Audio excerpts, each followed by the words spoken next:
Markapuram RTC bus stand ఇటు దొంగలు అటు తాగుబోతుల నిలయంలా మారిందని మరోమారు రుజువైంది. బస్ స్టాండ్ ఆవరణలో దొంగలు తమ చేతివాటం ప్రదర్శించారు.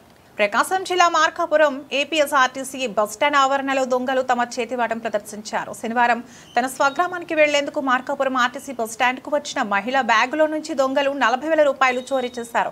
తన బ్యాగులో నగదు మాయం కావడంతో మహిళ కంటతడి పెట్టింది. తన కూతురు స్కూల్ ఫీజు చెల్లించేందుకు అప్పుగా నగదు తెచ్చుకుంటే దొంగలు కాజేశారని వాపోయింది. స్థానిక పోలీసులకు ఫిర్యాదు చేయడంతో చోరీ ఘటనపై పోలీసులు దర్యాప్తు చేస్తున్నారు.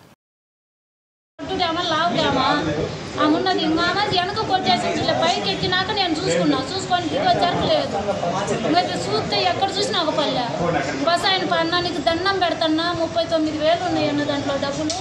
మీరు నిదానంగా ఆపండి అంటే ఆడ లేదు.